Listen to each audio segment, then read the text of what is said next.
Hello, everybody. Thank you for joining us today. We are excited about this episode. Hello, I am Larvetta Lofton. I am the host of Crisis Currency Roundtable.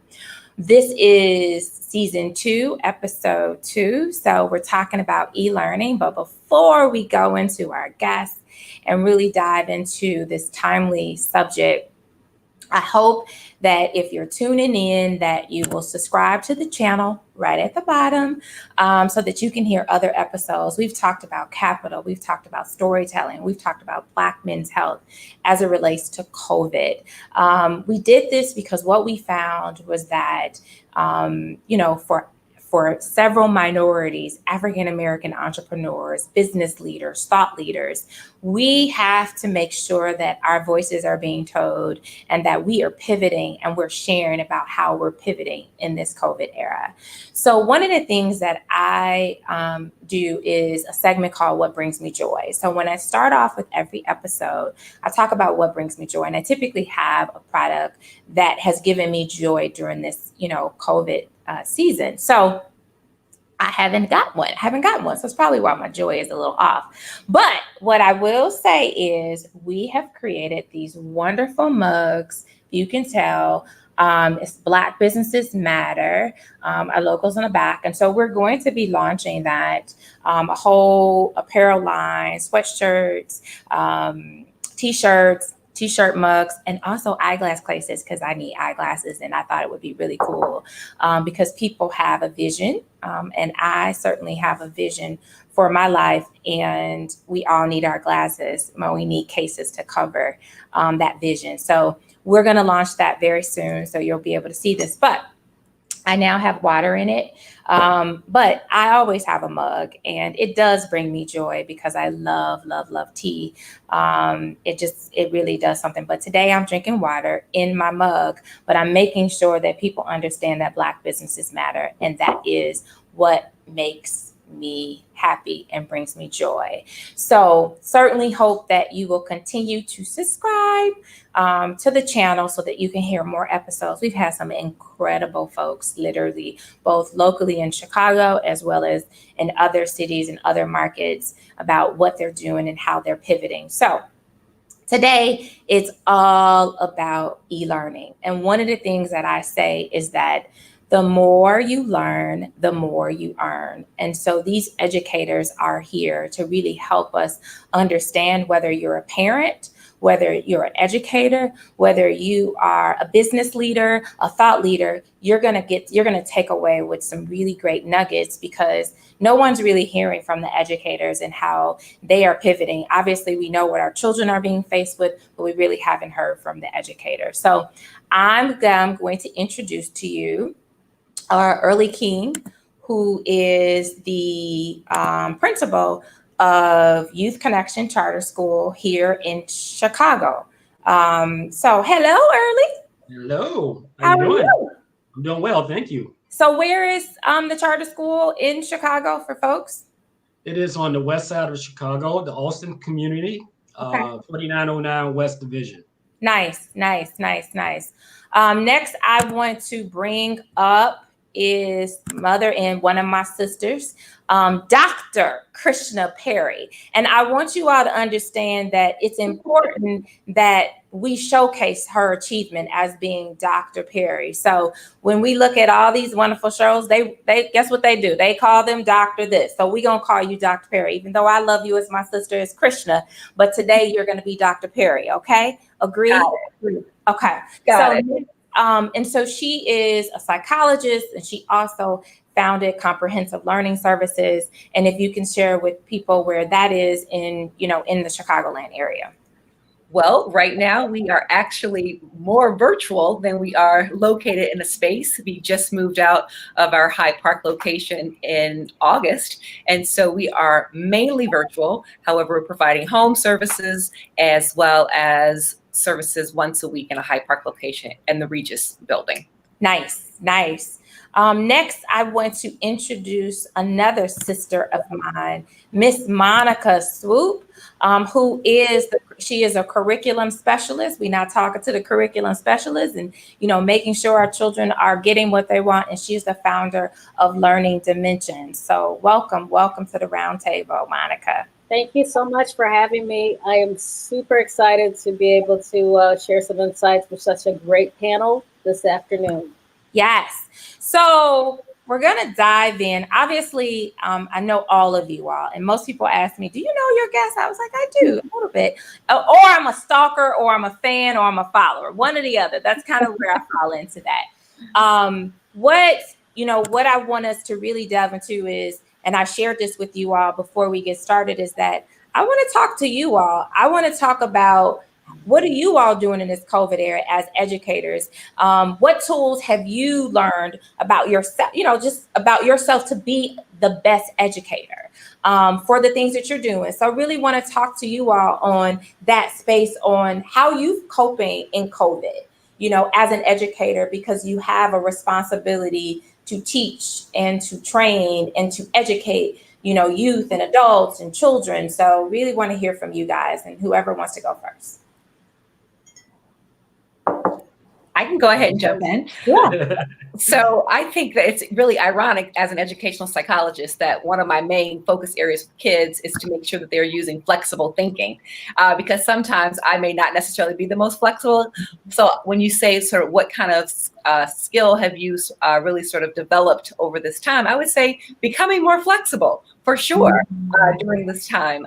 Never in a million years would I have thought that after 7 years of having my space, my offices in Hyde Park, would I be closing them down, or moving, rather, not closing them, but moving to the virtual world. So I don't even say closing. We're moving to the virtual world, or we have moved to be able to really meet the needs of children and families where they are. It was very clear that because of COVID, families felt more comfortable with staying virtual as they did in those early months. And so I would say flexibility for me has been one of the key areas. That's good, Doctor. That's good. We can take away for all. We can take that away. That's good. That's good.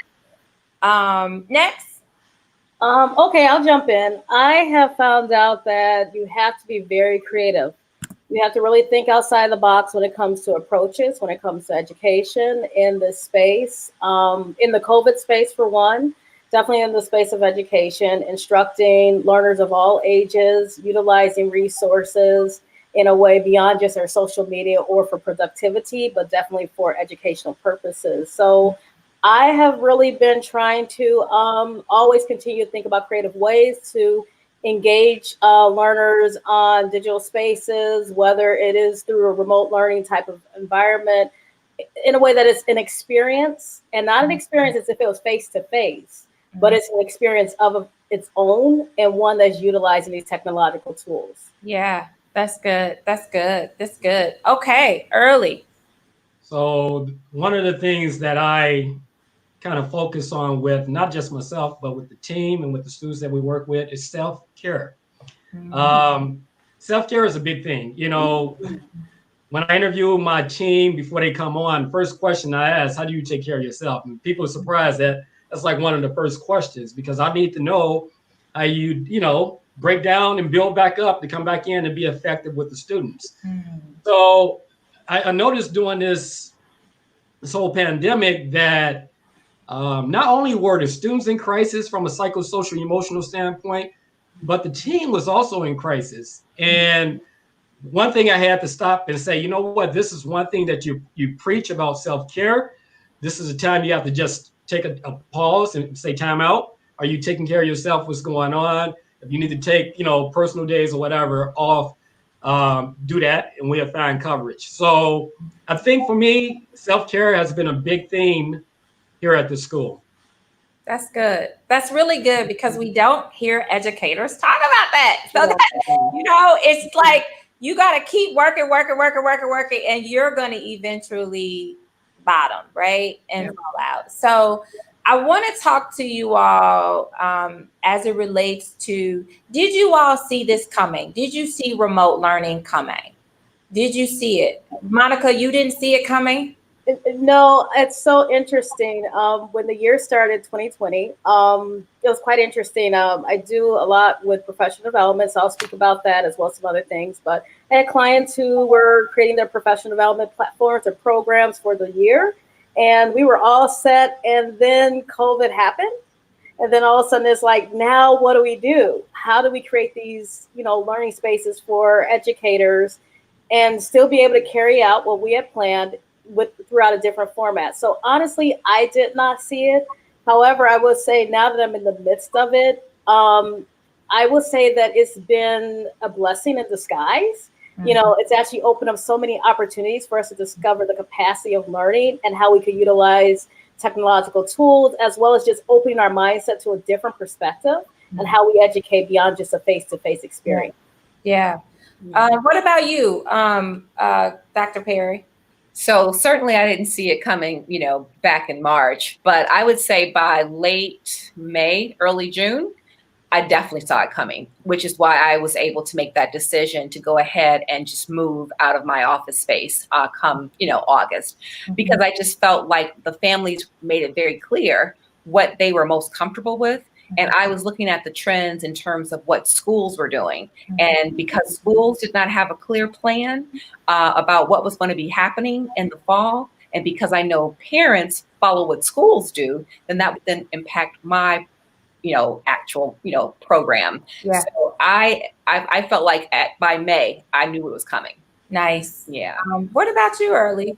What about you? Did you see it? Well, I can't say that I've seen this coming far as from a pandemic standpoint, but I did work for K-12, which is a virtual education company that's been around for almost 25 years now. And I worked there for almost 9.5 years. Okay. So, we did studies and research that show virtual education will be prominent. Actually, it was 2017. So I guess they missed the mark by 3 years. They said 90% of the schools will have some kind of virtual education going on. So they said that by 2017. So, and one of the things they said is a pandemic can happen, and that was one of the things that was actually stated in the research a long time ago. So no, I didn't see it happening, in March, but it was something that was in my mind from years ago working at K-12. So you were somewhat familiar, right? You were prepped. Yeah. We're partially virtual. When I came here, we implemented a blended model when I came to the school. And it's for a number of reasons. Kids with barriers, sometimes they can't come here full time. They have to work and take care of the home front. Yeah. So we have to give them access to technology, i.e. a laptop, hotspots, and whatever materials they need to work at home to actually do work off hours, So if they work in doing 9 to 5 hours, the off hours would be, from 6 to 12, 6 to 11. Okay. And we can actually monitor that from afar when they have keystrokes, and we can see what's going on. So we were doing some kind of blended before we went to this model, and I kind of revamped the school about 3 years ago. So we incorporated that based on some of the stuff that I did with K-12. Just to make it available to students that can't come here face to face. Yeah, that's great. So you actually positioned me to ask this question because I do want to ask this question. I know that you focus on at-risk youth. Can you define that? Because, for some people, at-risk means dumb. So let's just really talk through what does for those who have barriers, what does that look like? So if you use that word here at the school, my team would say, we like to say at promise. So we say at promise students. And I know what you're getting at, pretty much it alludes to the fact that there's some kind of barrier that's interfering with education. It's a psychosocial emotional barrier. It can be homelessness. It can be pregnancy. It can be truancy. It can be, safety issues in the community. It can be a host of anything, but at the end of the day, it's their inability to focus on learning because all these things are going on and they don't have the support that they need to actually focus, right? So part of having a full service school model is actually coming up with wraparound supports that can address each and every barrier. When they come through the door, we do a barrier survey. So we already know what we face with before we even start teaching. And that's from learning styles. That's from, could you eat? Are you eating dinner? A wish list of things that what they're passionate about, passion plans. So right through the door, we get this up front, and we take that and leverage off that. Yeah. Right. So Yeah. it could be a host of those number of things that I alluded to about a couple of minutes ago. So early, you said instead of at risk, at promise. At promise. I like that. I like that a lot because, I'm in the space of marketing, and we look at risk as problems, right? It's a problem, and so. But let's say this right now. Everything you said, that's me. I mean, it's like it's hard to focus. I mean, there's some barriers. There's some things. So it's like, with this COVID, I mean, we all are kind of faced with this at promise. So to your point, I think I like it. So, and I wonder,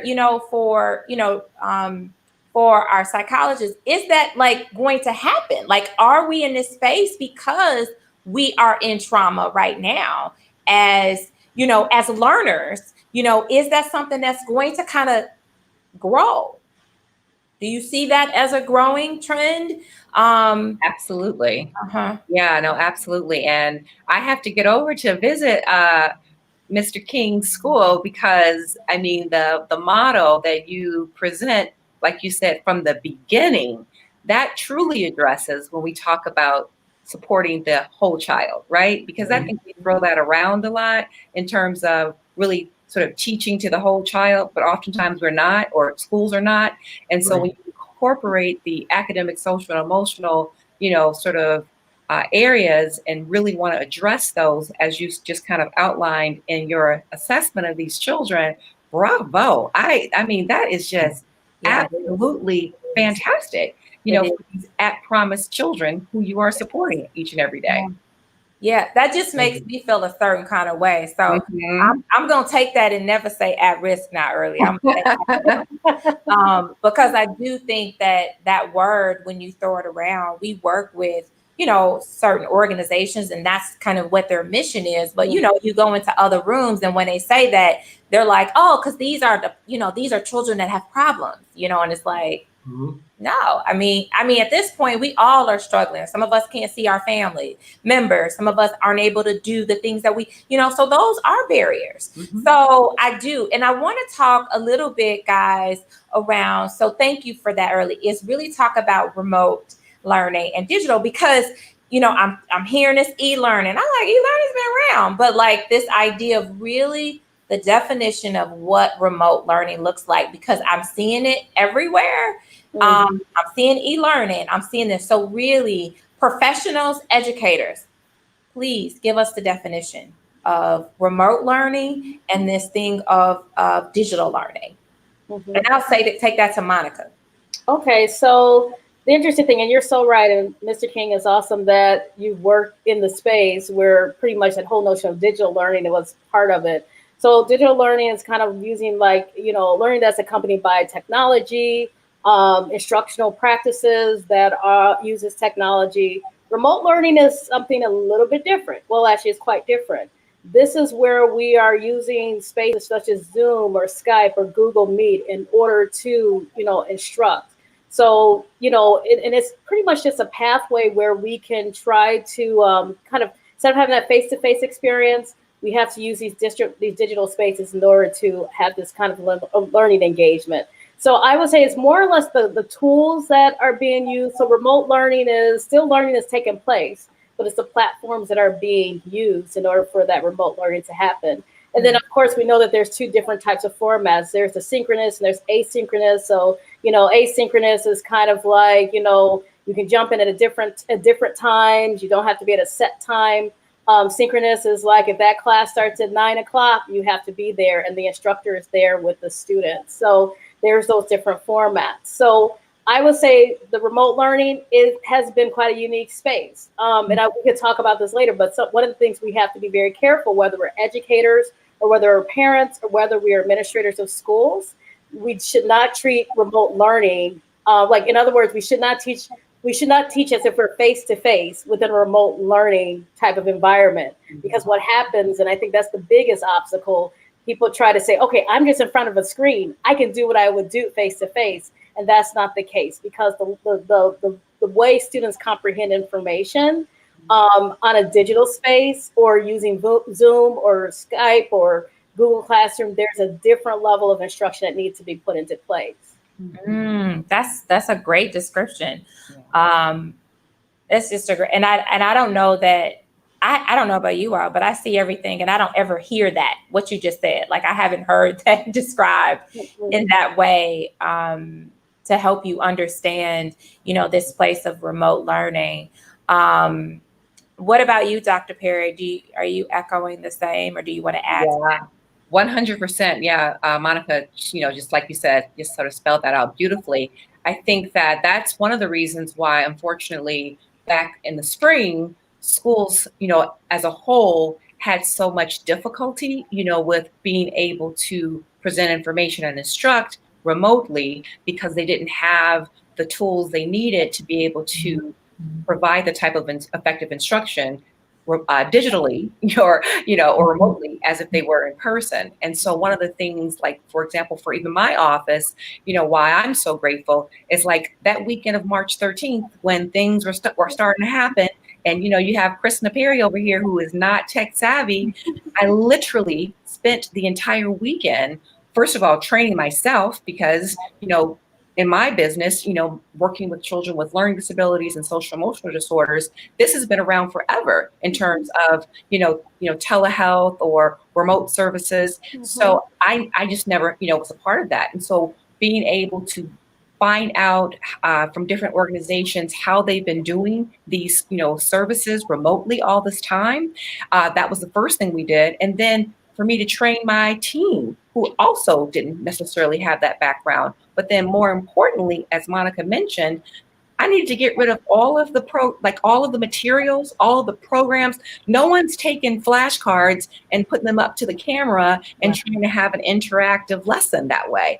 I needed to figure out what I could be doing to make sure that we can, find like a digital kind of format for whether it be social skills instructions, executive functioning classes, academic remediation sessions, even my ADHD parent support groups for my parents. So all of those different, supports that we offered, we need to think about how we provide that effectively. And just like Monica said, that's not just, doing what you did in person. Now we're going to do it in front of the computer. Yeah, Chris. And it's interesting because what we have to understand is that even for us, as a company, you can have digital learning and face-to-face. And that's the thing that you can actually sit with somebody and walk them through something that's on a digital platform, phone, computer.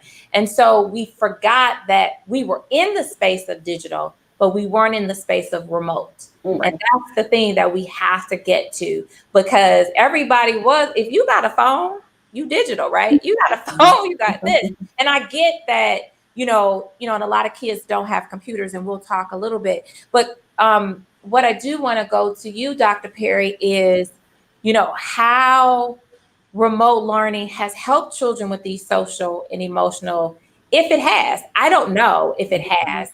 And how, can parents foster that? One of the things that I am seeing is that, I don't have children, so I don't know anything about this remote learning space. But one of the things I have seen is that, well, he's got to log in, or she's got to log in at 6, she's got to log in at 7. But what I'm seeing is that parents, they're logging them on, but are you really paying attention to their behavior, right? Are they this? Are they, and I don't mean to say this, are they going to the restroom? Are they getting, now you're inside. So are you paying attention to those social and emotional needs? And I don't know if that's happening, because typically they're dropped off at 8 o'clock, and then they're picked up at 5, and then they have dinner and they go home. And I'm not saying that that's the parents. I'm just saying, like, how does the parent who isn't necessarily have those indicators to be able to, indicate that, oh my gosh, my child may have social and emotional needs? Yeah. So I'm going to answer the first question first about how the, remote learning is impacting children with social emotional issues and even learning disabilities, right? Yes. So I feel it's kind of two-part. So for a lot of my kids, it has been a godsend, right? In terms of for my kids who really struggle socially, emotionally with being able to, make connections with their peers, or who felt isolated, and those children who had learning differences, who really struggle to be able to keep up and, sort of be in a space where you're constantly comparing yourself with your peers, right? Being now remote allowed them to really kind of let go a bit, not have those sort of direct stressors on them all of the time, right? But then the flip side of that is then my children who need social emotional support and interaction aren't necessarily getting the support that they're needing, because now they're isolated at home and they're not able to practice, some of those skills around impulse control or frustration tolerance, or some for the younger kids, turn taking skills, or emotional regulation. And so it's kind of one of those things where it's like, it does help, but then for some of the children, it's a challenge too. So to your second part of your question, how can parents be more, aware or involved? I think that being very clear that children often speak to us by their behaviors. So particularly my younger children, no one has I shouldn't say no one, but children, typically young children, do not have the language to be able to say, Mom, Dad, I am unbelievably stressed out. I'm feeling overwhelmed by this remote learning because the school is blah, blah. Adults can't do that, Dr. Perry. I'm just saying. Right? Adults can't do that. Exactly. So therefore, children let us know how they're feeling through their behaviors oftentimes. Yeah. And so as a parent, we want to really be mindful, are there any changes in your child's behavior that you notice, maybe declined, or maybe an increase in undesirable behaviors, and thinking as, should I be checking into this to make sure how are they feeling about X, Y, or Z? So I do feel I want parents to really kind of think about, this is traumatic for everyone, and for our kids, they are, for a lot of them, doing the best that they can. And particularly with my kids who, in my demographic, with social emotional issues and learning challenges, because while it may take the pressure off of like not being, kind of in the mix with everyone, then it's still a bit isolating, because are they keeping up academically, socially, and emotionally? Yeah. Yeah. And I wonder, and I don't know, obviously, for you, Early, I mean, your school concentrates on that. And you guys have familiarity around that. So how have you been able to somewhat address this remote learning in this space now? Like, did you guys have to do anything? I mean, obviously you had to do something different in Pivot, but like, what did you see as like a big thing within, because the school that you have, the age group is what? Just for people. 16 to 21.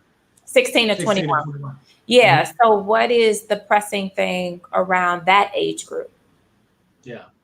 So it's a lot of things. I mean, there are usually students that have been kicked out of the Chicago public school system. So those are the ones that, they push out the school because they have so many demerits and so many truancy issues and so many behavior issues that, they don't want to deal with them any longer, right? Mm-hmm. So that age range is pretty much at they call it undercredited, overage students. Pretty much mean that if you're in a regular traditional school setting at 16 with 0 credits, there's no way that you're going to finish on time or by the age of 19. So the things that we have in place are credit recovery classes, proficiency exams, different things that we can look at. CBE, which is a competency-based education system that look at skills.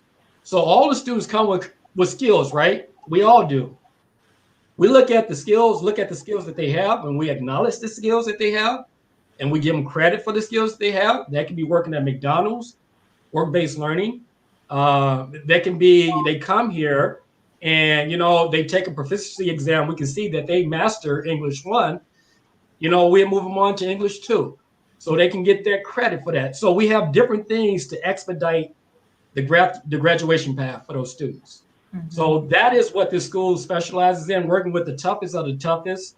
I say that is just like you said, behaviors really is just telling about a story. It's telling about what that student has got, gotten into or what they're going through. So we know that all our students come with some kind of, barrier, and we have things that we want to address. We want ways to address that, I should say, through our community partners. Like our Knock Around Midnight organization. This is a truancy organization that goes out face to face when we can't find students. And they go out there and not just to say, hey, you missed school, but hey, are you okay? Mm-hmm. And figure out, peel back the layers and see if it's like, hunger issues, Mm-hmm. if there's some kind of, depression going on. We try to figure out what's going on. The information it comes back to the office, to the team, and we figure out ways to, I wouldn't say alleviate it, but address the issues that the students have. So for a lot of us, we didn't make the shift with the technology, end of it. We didn't know that March 2020 would happen.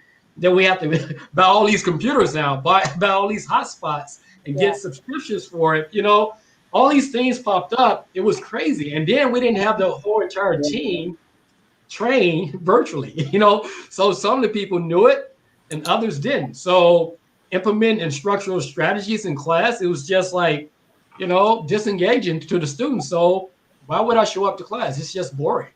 Mhm. So those are some of the things we had to mitigate during the summer and address. How do you deliver instruction in a virtual environment? So they're great here, but put them in front of a camera, it is a totally different ball game. So that was a big, shift for us.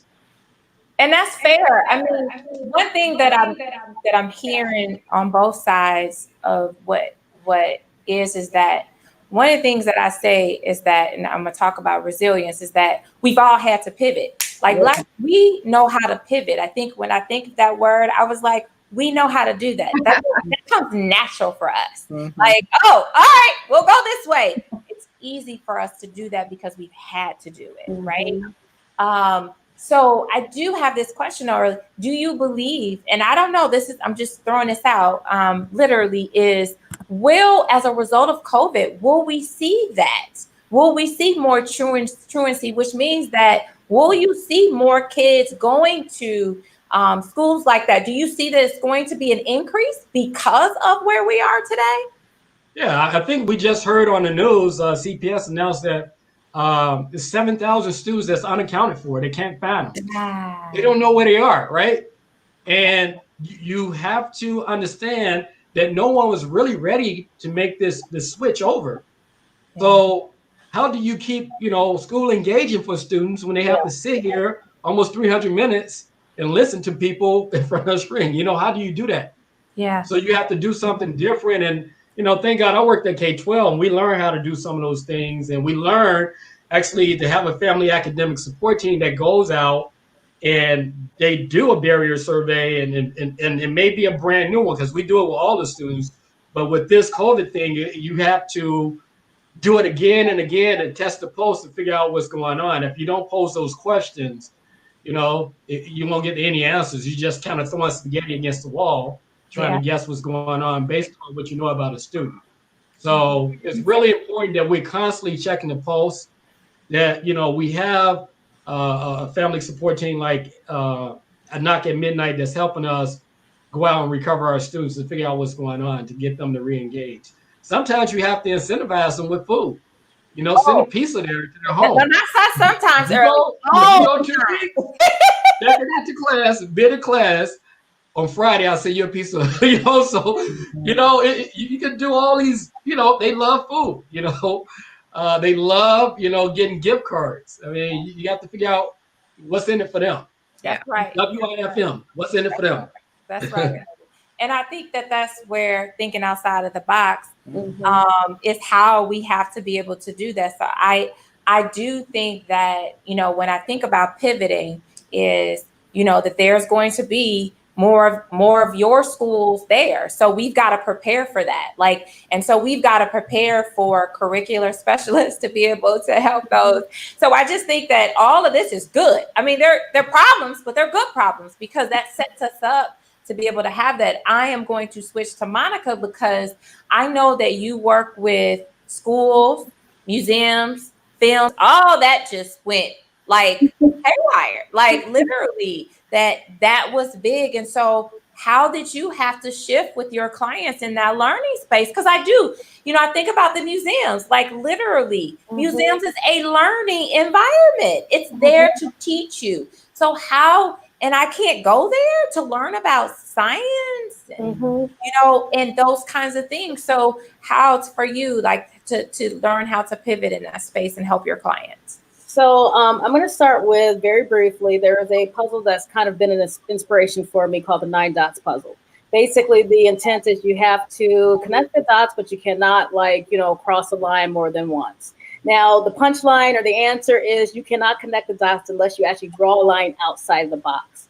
Hence where we get that think outside the box, basically those pivots or thinking creatively. So I've also kind of, changed a little bit where I'm looking at, let's just imagine that there's no box there and that there's endless possibilities of how we can approach it. So, of course, with the clients that I have, and a lot of things are face-to-face, and I work with school districts as well, and everything is like, these are the things that we've done. Now, how do we just kind of imagine that box, think outside the box, but maybe even push ourselves to imagine that the box is not there.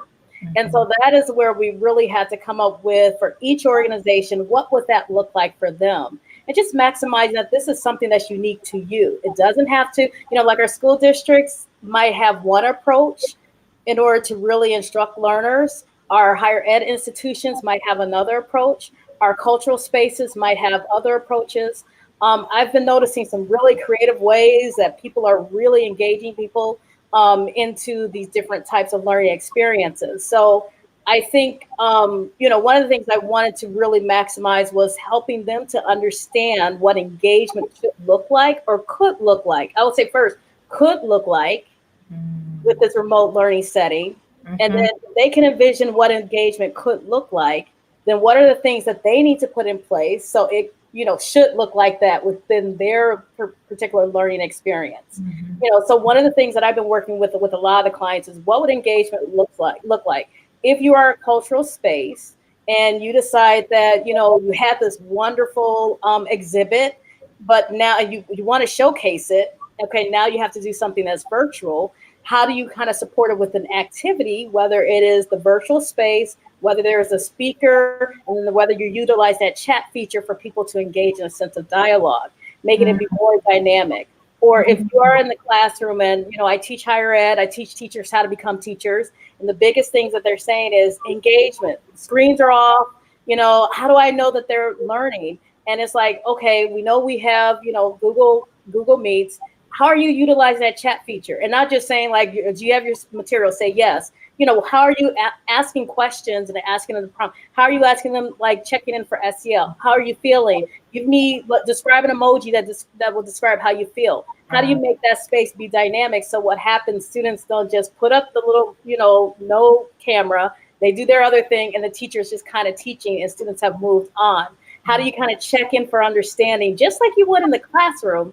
There's just utilizing different resources. And there's always extensions and there's all these wonderful different like platforms, or I should say applications that could be used to make the learning space engaging. An example, I saw a few teachers, they were using Pear Deck and they were creating these virtual classrooms where they have a little space where announcements would go. They have a little animated version of themselves, really kind of just, or using Pear Deck for SEL purposes, checking in. So, how do we just be creative and look at like, it's not thinking outside the box that yes, but can we just say there's no box there? And if there's no box there, what would that look like for your learning setting? And don't make comparisons with others, but how can you customize that? Because you know what learning looks like. Now, how do we use, let's say, what we have, the technological tools in order to still make people have those aha moments? Yeah. Easier said than done, but it's possible. And I have seen I've seen a lot of progress. I was working with a client who had a big teacher PD, and I had to email them because they did a phenomenal job from start to finish within 2.5 hours. Usually something they'll do in 6 hours. 2.5 hours was a rich learning experience where all the teachers felt like they walked away fully engaged and they had takeaways.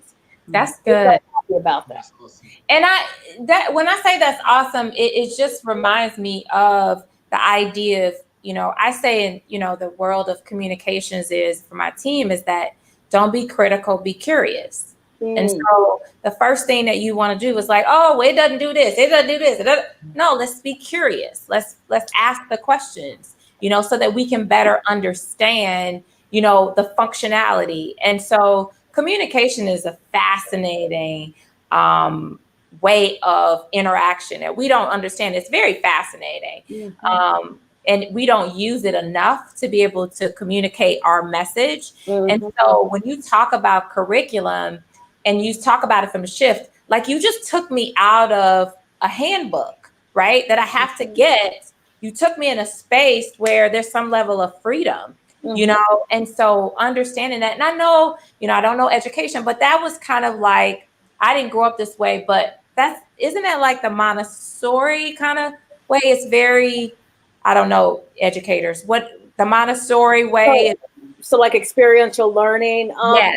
I mean, you can actually do, and this is the interesting thing. Some people might say, I can't do experiential learning through a remote platform. Okay, so yes, let's be quite honest. There may be some limitations. This is my viewpoint. You shouldn't expect that all the learning is happening within that screen while you're interacting with the student. There are opportunities where they can go off of the screen, and they should be interacting with their world, with their family, with their community, really beginning to define what the learning looks like for a particular task, and then demonstrating it on the screen, getting feedback from their peers. So there are ways where you can kind of blend, you can't really do, because we don't have the ability to be tactile and things like that. So, I think that's something that we have to do better with as we're working with remote learning for our students, that not everything has to happen with a chunk of time and the teachers in front utilizing the screen, kind of doing face-to-face, but this time is face-to-face on a screen. Yeah.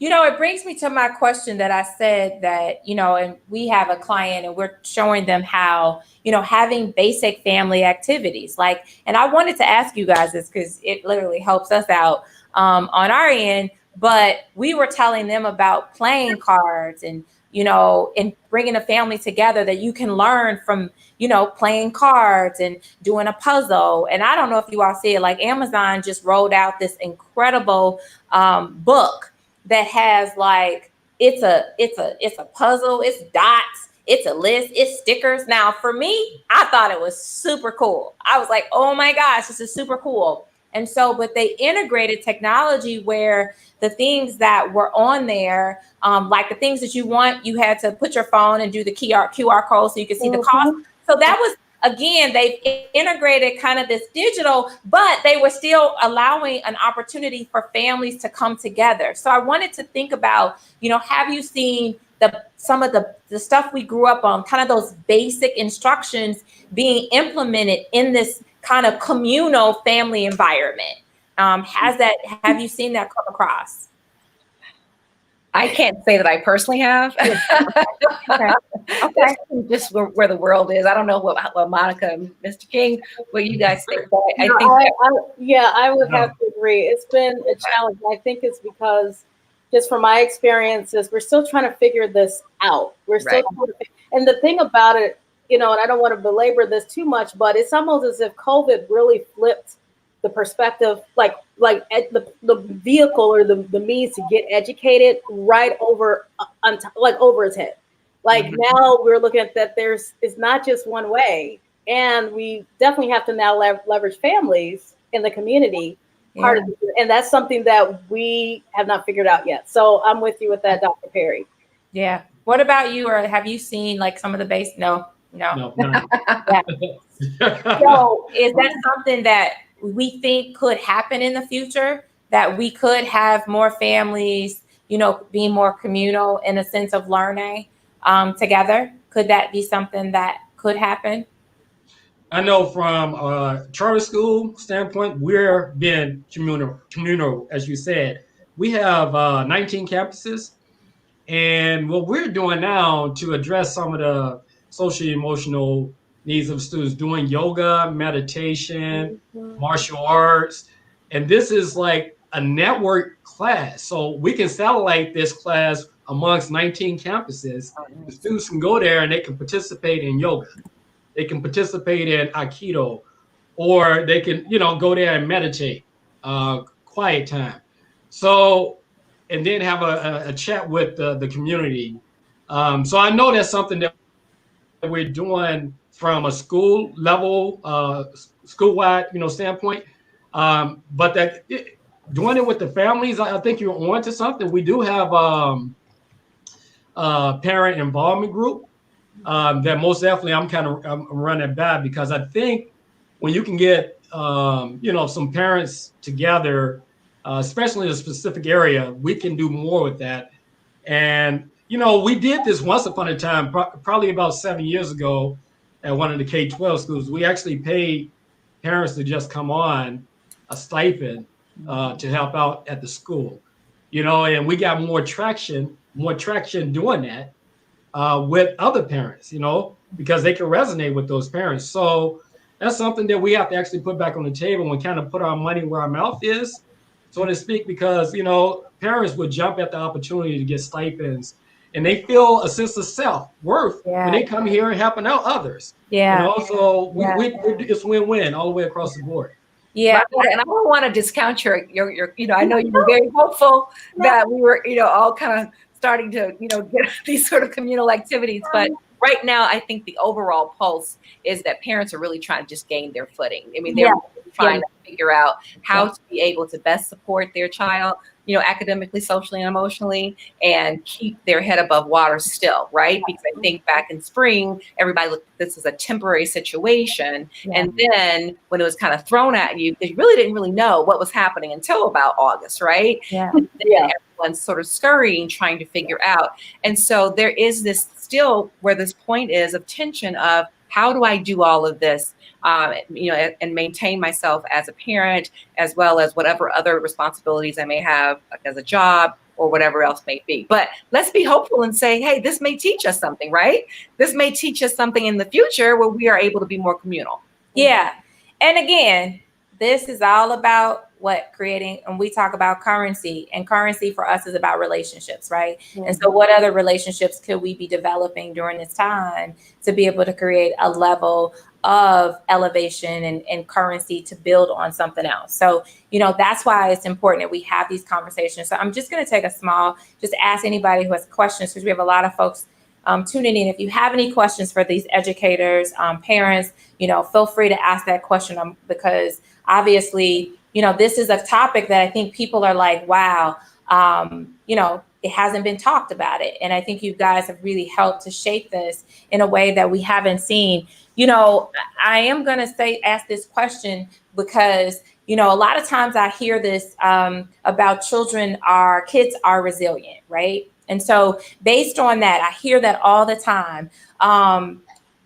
So based on us knowing that kids are resilient, is this going to be promising for our kids? Because we speak on resilience for children. And so how are we going to ensure that they will be resilient and be able to have a success story through this? So it's the 3 R's. Oh, go ahead. Not reading, writing, and arithmetic. It is relationships. You just kind of alluded to that, right? And for the students, again, what's in it for them? Relevancy. That, right, those relationships and being relevant, I think that builds resiliency. So for us, it is about, how we, stay close to our students and have a finger on the pulse. And if we can do that, we can ride out these 180 days that we're going to be faced with remotely. So I think it's the 3 R's, relationship, relevance, and I think that will equal resiliency. That's good. Dr. Perry or Monica? Okay, I'm sorry. Go ahead. I just wanted to add one more thing. Go ahead, Dr. Perry. You come back. I'll come back. Go ahead. A round table, y'all. Dr. Perry, go. Okay. I've been talking too much anyway. I was just going to say, because I'm not in a school, right? And I'm sort of outside as a support sort of team to help children and families and educators. I would say that, yes, we say that, children are resilient, and we even have, whole, books and lessons and methodology on helping to support the resilient child, right? Mhm. But right now, I would say that the real focus for me is really helping the resilient parent, Mhm. because the parent piece is so essential as it relates to all that parents are carrying right now and constantly unaware projecting their feelings onto their children, right? So the stress, the worry, the anxiety, just the unsettledness of everything that's happening in their world, they're constantly, unconsciously projecting this onto their children, and they are picking this up, which then is sort of picking away at that quote unquote resiliency that we would like for kids to have. Right. So as a bigger picture, I am most interested in supporting parents and supporting them to be able to have what we call a growth mindset, Yeah. as opposed to a fixed mindset right now. Growth mindset of, whoa, I have no idea how to do any of this, or this is very challenging, but let me try to figure this thing out, versus the fixed mindset of, I'm just defeated and I'm done. Because unfortunately, then that model will then, of course, transfer on to the child, which then doesn't help at all. Mhm. So I would Dr. Perry, I do have a question based on this. Was that a core area for you prior to COVID? Was it a core, or is it more prominent now as a result of COVID? So it was already there, certainly with my ADHD families, I already ran ADHD parent support groups and then ADHD parent coaching. But now I'm sort of overall, I'm just seeing parents starting to feel more anxious, because children are struggling. And so now it's more sort of indirect of trying to help parents understand, yeah, we can talk about your child, but let me just also share with you some things that I want you to be mindful about. Yeah. And so helping them become aware. And it's really interesting that they just aren't aware because they're in it, right? And so as soon as you sort of put a pause on things and help them understand, hey, do you think that 45-minute sort of lecture that you gave to your son, do you think he heard any of that? Or do you think you need a quick 5 minutes in and out to let them know, here's what's happening, and then let's all work together as a family unit to be able to be a bit more successful. That's awesome. Yeah, so I would my say the parent piece is, always my biggest area. That was my area of dissertation, actually, but my area of research. But parents, they need support. They need support. Yeah, I haven't heard it in the way that you've really given us context. I mean, I'm on the other side of this and just really understanding that they don't have context or just even to know. I mean, those parent groups, I get it. But just to really just kind of open up the curtain and see, and I think that's what you've done, is open up the curtain. What about you, Monica, in the term of resilience? Yeah, you know what? I've been struggling with that whole statement about children being resilient. I think that children, it's so awesome that they are open to be able to have growth mindset versus a fixed mindset, versus sometimes adults have fixed mindsets because of our experiences and everything, all the baggage that we carry with ourselves. Mm-hmm. So I kind of just like saying that, oh, the kid is, and for the most part, they'll bounce back, but we have to be very careful with that, because I feel like, there's some things that I would hope that any person who's part of that child's life is helping that child to do a few things. One, helping them to be able to state there, to be able to articulate how they feel, positive or negative, and why those feelings are happening. And I think those are things we need to kind of help our children to be able to articulate what it is that's happening with them. Because, students can be frustrated. Kids can be frustrated. The behavior might be acting out, crying, yelling, or whatever, all the plethora of things. But we can help them articulate, I feel frustrated. These are the reasons why. This is what I need from the adult person in my life. I think that's something. And the other thing is kind of like helping our kids, even as young as 4 or 5, to know when they need self-care. And we as adults, helping them to be able to have that self-care. So I kind of have this whole notion of how do we help, build our capacity of our kids to be able to be, take on the persona of being resilient through self-care. And sometimes that might be, Mom, I need a break. A high school student, I know it's like, what are you? I need a break. I've been on the screen for 6 hours. Yeah. I need a break. And being able to articulate that, and we as adults kind of honoring that space. And I know it's easier said than done, but I think that's kind of that's the shift that we need to have, especially for, so like this emotional check-in, even us as adults, checking in with our young people. How are you feeling about this? Okay, how do you like school? Okay, you don't like school. Tell me what's going on. A quick example, I have a wonderful nephew. One time he said he didn't like school, and like, why? And he was just expressing for recess, they didn't have any balls. They were just kind of running around because they're trying to do social distance because he's actually in school, but there wasn't any balls. He's like, there wasn't anything to do. Now they finally got the balls. But with that said, just hearing that, like, okay, well, you know what? I'm sure the balls are going to come. Let's think about why is the teacher doing that and articulating that. And of course, things have definitely improved.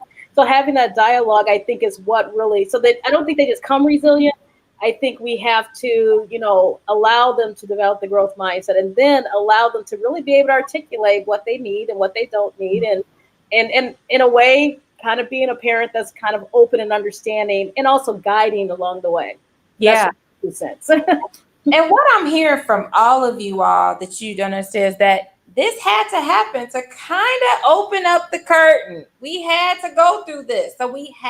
So pivot is a good thing. And so obviously we didn't want to be in a pandemic, right?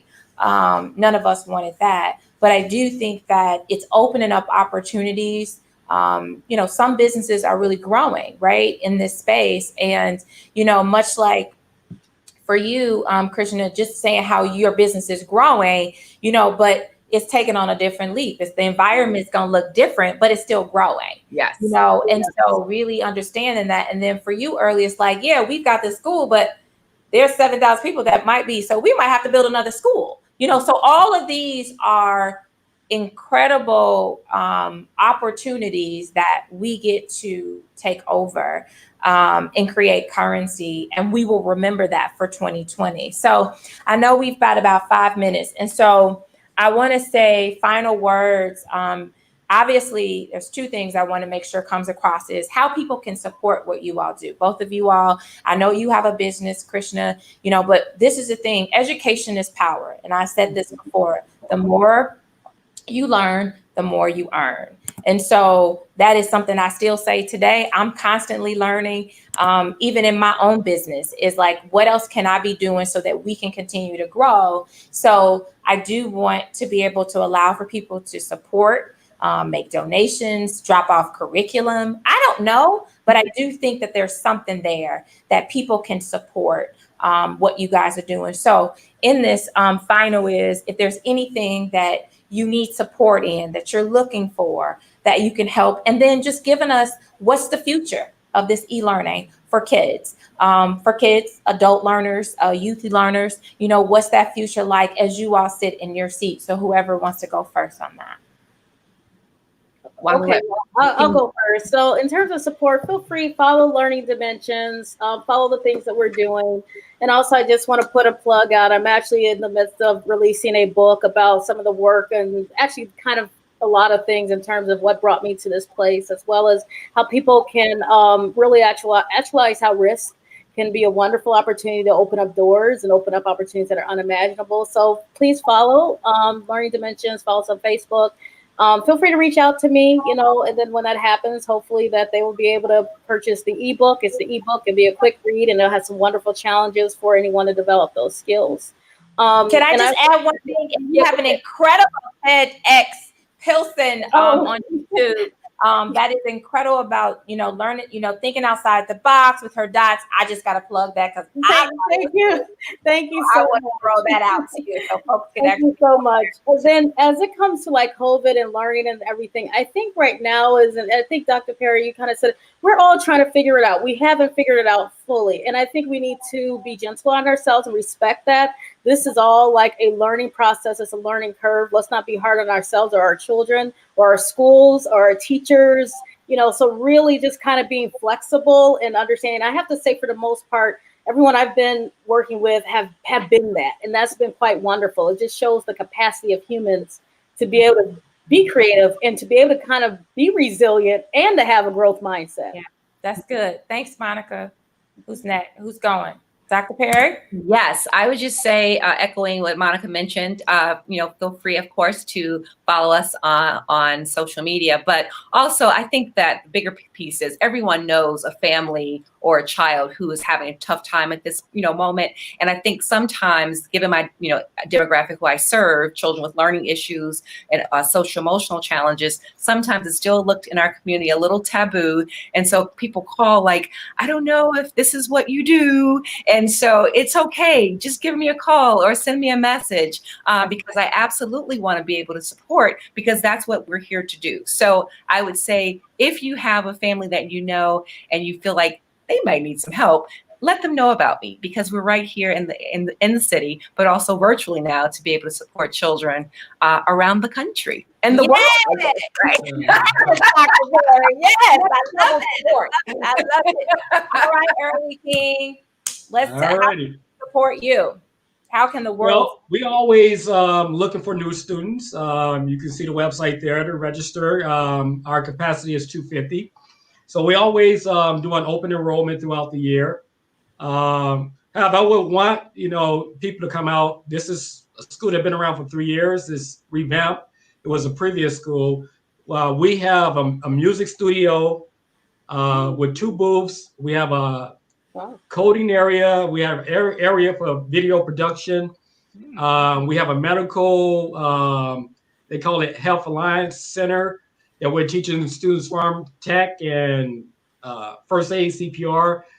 I would, ask people to come and set up a day to do a tour at the school and see what we're all about. I mean, I say relevancy. What is in it for the students? We did a survey and we figured out some things that students would be interested in, and we added that. We put almost $500,000 on the 3rd floor here to build out that just for the students. We always want to have a finger on what's going on with the students and where they at. This Black Lives Matter and the George Floyd thing, that's a conversation that our students are constantly talking about. So if we don't stop and slow down and talk about that, it's for naught, right? So it's just like skating up a hill. It's for naught. But I think as far as this remote learning thing is concerned, it's going to be around. I think it's going to be scaled back in some capacity. But I think the thing that I have learned from this is you have to have student choice in it and voice, right? So how they want to learn, what they want to learn, when they want to learn, you have to start considering that. That's something that we have been doing here because we've seen the barriers that they were faced with, and we wanted to address that. And then the other part is it does really take a village. You have to include your community partners in this process. Again, we cannot do what we need to do as far as education and delivering education if we didn't have that non-academic support team. So, and those are built with people from this community that's helping out, boots on the ground, finding our students. They may not even be at home. They may find them on the street, So the point is we have that extra support. And I think we probably all have to really become full service schools, not just serving education, but serving the whole child. Yeah. Dr. Perry, I just wanted to make sure, did you have anything about the future of e-learning? I know you were okay? I know we're out sort of closing up on time, but I agree with, Mr. King and the whole idea that being flexible in terms of who e-learning is best for, in terms of even suiting, for our children who have more of academic, social, emotional challenges, as well as even some of my little people who I'm now supporting in preschool, who I didn't even know this was going to be happening, but that's a part of the pivot, right? Yeah. So the whole point is I'm just hoping that schools as a whole start figuring out how to best provide effective instruction, because it is not the same thing as providing instruction at school, but just on a computer. Mm-hmm. I didn't know that this would go over. So guys, forgive me. For those that are tuning in, we typically come out, but you guys just gave some great information. Much of it was really about being gentle, having grace and being flexible.